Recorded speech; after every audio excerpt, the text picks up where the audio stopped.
I'm Chance Dorland, and this is the Spurs Insider, our weekly NBA podcast from ExpressNews.com. And I'm joined once again by San Antonio Express News sports writer Mike Finger. Great to have you back here on the show, Mike. Recently in Denver, back now in San Antonio.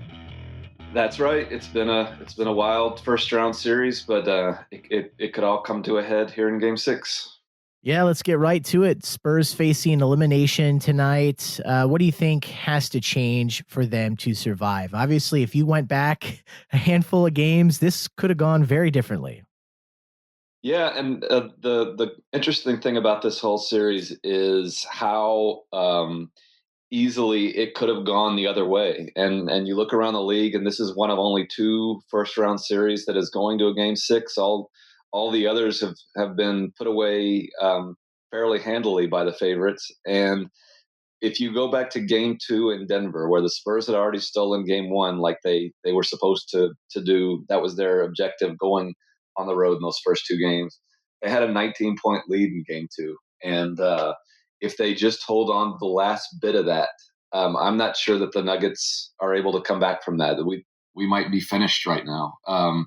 Everybody going into the series thought that the Nuggets, even though they were the favorites and they were the number 2 seed and the Spurs were the number 7, the Nuggets had a team full of young guys who had never really experienced postseason before, had never been under that pressure, had never been under that spotlight. And even though the Nuggets have done a great job throughout the year and throughout this series of handling it, if at that moment they lost both of those games at home and then had to go on the road to San Antonio where they hadn't won in 7 years, I'm not sure they could have handled that. And maybe the players in that locker room would have started believing they weren't ready for it. But we'll never know, because the Nuggets mounted a comeback for the ages in that Game 2, and Jamal Murray and their young players finally started feeling their confidence, and then it turned into a series again. And the Spurs had a similar opportunity in Game 4 at home to kind of take control of the series and maybe instill some of that doubt in the Nuggets' minds, and they kind of let another lead slip away. So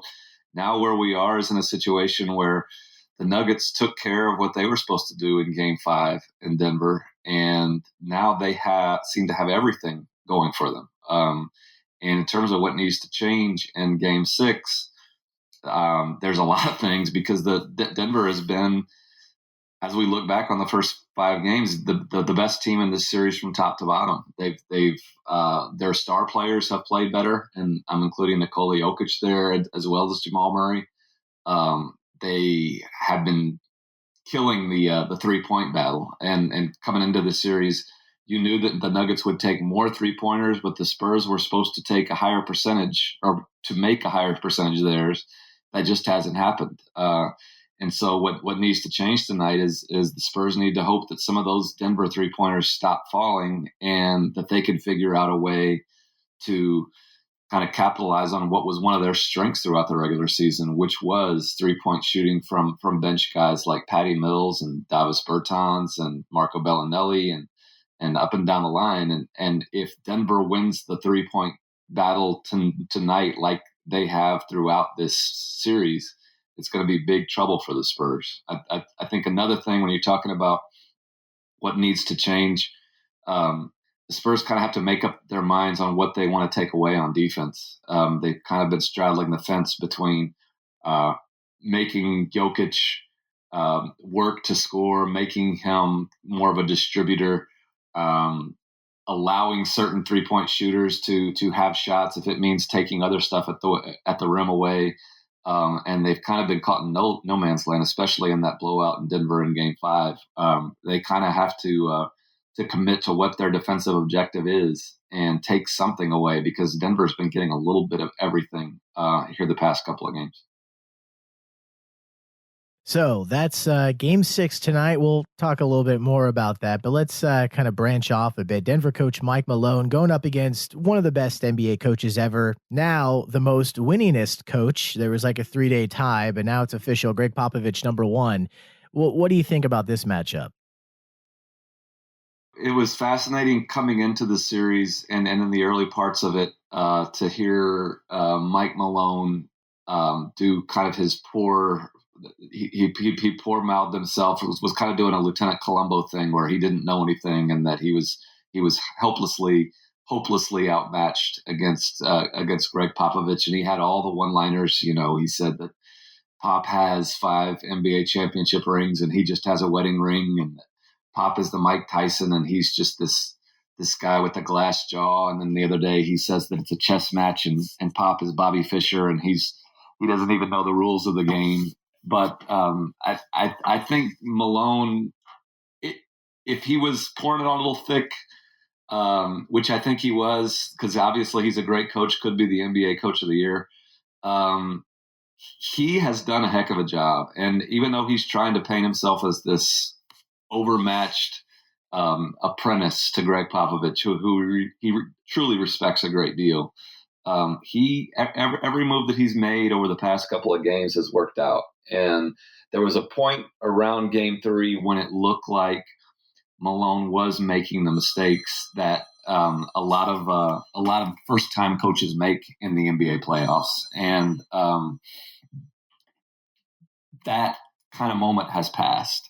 The truth is that when Malone decided to take Will Barton out of the starting lineup and insert Torrey Craig, that was the move that changed the series, and the Spurs kind of haven't found a counter to it yet. And in one respect, Malone's doing what he's supposed to do. Denver was the favorite in this series, and he probably does have the better roster top to bottom. So in that sense, Popovich kind of has his hands tied behind his back. But you would think that at some point there is some kind of move that can be made strategically, whether it's defensively, whether it's a lineup change, a rotation change, what have you, that where Pop could kind of swing it back in the Spurs direction. It just hasn't happened yet. And the relationship between those two guys kind of has an interesting backstory too. And a lot of listeners know that they met. The story's been told on a Basketball Without Borders trip in Argentina in 2005, I think. Malone was kind of this just journeyman coach. He'd been an assistant in the league, but had never really gotten a break before. And he and Pop had wine together and meals together. And Pop kind of was so impressed with his personality and his inquisitiveness and just the way he looked at things that he made the recommendation to Mike Brown in Cleveland to add him to his staff. And Malone has said that he owes basically his whole career to Popovich. So I'm not sure Pop saw that 14 years later he'd be matched in this struggle of wits with the guy that he kind of made the career for. But that's what's happening now. And even though, Pop, I don't think Pop has made any grand mistakes in this series. I don't think that there's any obvious move, even though some fans would like to see him just completely throw what they did in the regular season out the window and put in younger guys or shorten the rotation or stop playing the bench guys that had been so productive for them throughout the year. I don't think there's any obvious thing that he's missed, but Mike Malone has done a fantastic job in this series, and don't believe him when he tells you how overmatched he is. And then, of course, that game before the series where Pop got kicked out, he kind of crashed Malone's press conference, right? Yeah, and I think that was just kind of Pop's way.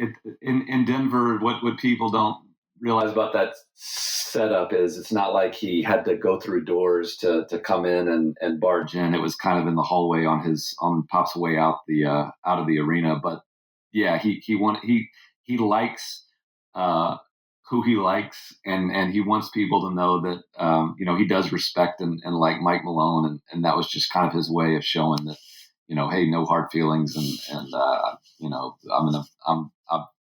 I have a great deal of affection for this guy and admiration for this guy, and I think that's continued through the series. The other day, when Malone made the Bobby Fischer remark, Pop had claimed during a pregame conference that he had no idea who Bobby Fischer was, when he clearly does. And after the game, he made it kind of after the Nuggets blew the Spurs out, Popovich said, that, hey, tell Mike Malone that was my Bobby Fischer impression. So he's continued to have a good sense of humor about things, and I think there's a great deal of mutual respect and admiration between those guys. We'll get back to tonight's game 6, the big elephant in the room here in a moment, but let's talk more about what's been going on this series. The Spurs, of course, have 2 all-star caliber players in Aldridge and DeRozan. Do you think they've been doing enough? What sticks out in my mind recently, maybe not necessarily for this question, but I can't get out of my mind when DeRozan threw the ball and got ejected out of the game. Yeah, that's probably. I mean, I don't know what to make of that. And I don't think it changed the outcome of that game. That game was slipping away, and at that point, in the fourth quarter, the Spurs weren't coming back from that, and he ended up paying a fine. One might say that was just an isolated incident, but I think it is a sign of the frustration felt by not just DeRozan, but guys up and down the roster as to how difficult this series has become and how frustrating it has been to not be able to kind of impose the Spurs will on an opponent. And, when you look at DeRozan and Aldridge, they're similar players in that they were at one point the best players on their team before they came to the Spurs, and they were the best players on good teams. But those good teams never made the NBA Finals, never really competed for championships. And not everybody can be a Hall of Famer. And there are a lot of all-stars in the NBA history, in the NBA today, that are totally worthy of being all-stars and totally worthy of their big contracts that just don't have the Tim Duncan, LeBron James, Steph Curry, Kevin Durant ability to put a team on their back and carry that team to the NBA Finals. The NBA history is littered with those guys, and it's I think hard for Spurs fans, the fans of a franchise that has been fortunate enough to have so many of those types of guys over the years for so long, to accept that just because the Spurs have 2 all-star players doesn't mean that they are the overwhelming favorites in the series. And I've seen fans bring up the fact that, hey, we have 2 guys who are all-stars. Denver just has 1. We should be the favorites. That's not really how it works. You need a supporting cast, and you need the type of roster that can survive a playoff series, that can thrive in a playoff series. And Denver just looks like, especially over the past couple of games, like they have the better mix. And should DeMar DeRozan and LaMarcus Aldridge be doing more? On one hand, yes. But, they kind of are who they have been, and nothing that has happened in this series has been a huge surprise. DeRozan is leading the team in scoring. Aldridge he missed a couple of layups that he should have made in that game 5, and maybe it makes a difference if he converts those early in the first half. But he's kind of limited by his position these days, which doesn't exist much in the NBA anymore. You look at guys who play the power forward like he plays around the league, and a lot of those guys like Giannis and Jokic and Denver, they handle the ball and they're playmakers and they're able to control the tempo, control the action, and that's not really what Aldridge does. He's dependent on people getting him the ball. He's dependent on not being double and triple teamed to have his impact, and so he's kind of limited in what he can do. And DeRozan is not a 3-point shooter. So he's kind of limited in what he can do. And it's a complicated question as to are Aldridge and DeRozan letting the Spurs down? It's hard to see it that way. They're just not getting a whole lot of help. But if they are all-star players, you would like to see them take over at least one game at one point, do a little bit more. And I'm just not sure that's going to happen on this team in this series. So wrapping things up, Mike, we got game 6, possibly a game 7, but obviously game 6 before that. Any predictions for tonight? I don't remember exactly if this came up the last time that you were on the podcast, but at least a few people that we have in our normal rotation mentioned maybe Denver in 7. Yeah, that was the kind of traditional wisdom before the season started that the only number 7 seed ever to win a best of 7 series in NBA history was the Spurs against the Mavericks about a little less than a decade ago. So it isn't the 7th seed isn't supposed to win this series. So the Spurs were the underdogs, and it made sense that the home teams would kind of hold serve throughout the early part of the series, and then you'd go to Game 7 for the decisive one, and that still is a possible, if not probable, outcome right now. But one thing that has happened in this series is that there have been 2 road upsets. So the Nuggets had not won in San Antonio, like I mentioned earlier, in 7 years, and they kind of got over that hump the last time they were in San Antonio for games 3 and 4. So they don't have that mental block anymore. The Spurs did steal a game in Denver and could have stolen 2 in games 1 and 2. So one thing that has changed from how we viewed this series before it started is the home team might not have as big of an advantage as we thought. That's not working in the Spurs' favor tonight in Game 6 because obviously they hoped that the trends would continue in terms of them being dominant at home, and especially against the Nuggets. But one factor to consider is that these Nuggets have never been in a NBA closeout game before. We've been covering playoff series for years, and everybody always brings up how much of a mental situation that is, a mental block to get over, knowing that you just have to win one more game to eliminate another team. How did they handle that? How did the Spurs kind of get a boost from playing a game that they know they have to win? I mean, they're going to pull out all the stops, so maybe they get a boost from that. Right now, though, long story sort of short, I think that Nuggets in 7 is probably the safest bet, but there's no guarantees tonight either. So that being the case, if it is the Nuggets in 7, if it's the Nuggets in 6, what does that say about the season? Obviously, this year, a little bit like last year, in that not a typical Spurs season, and of course we know why. But also, this year was the year after that. This year maybe was the year when you thought maybe they could have brought things together. What are your thoughts on if it ends now? What does that mean? What does that say for what's happened?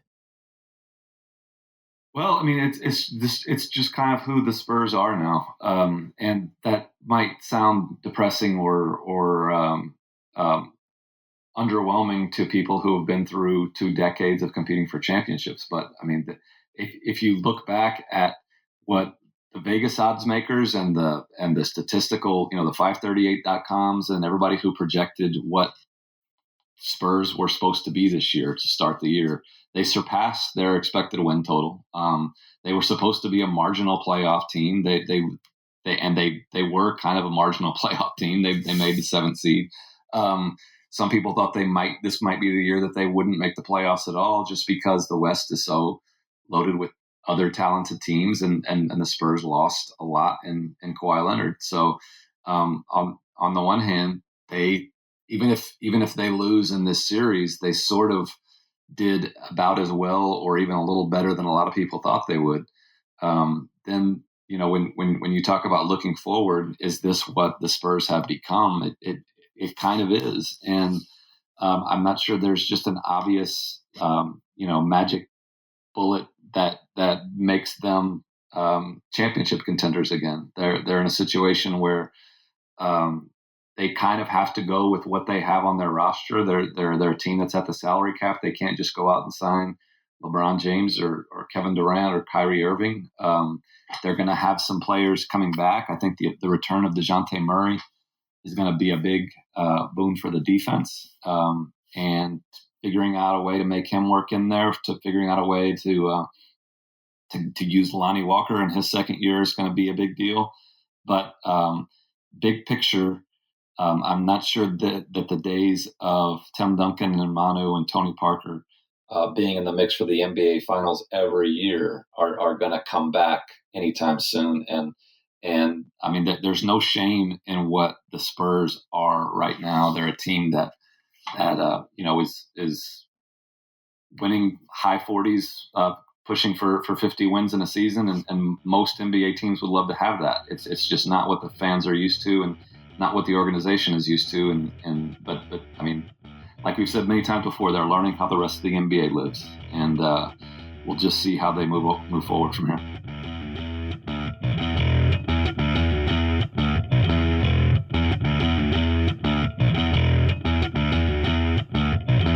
And thank you to San Antonio Express News sports writer Mike Finger for joining me for today's episode of the Spurs Insider, our weekly NBA podcast from expressnews.com. For the San Antonio Express News, I'm Chance Dorland.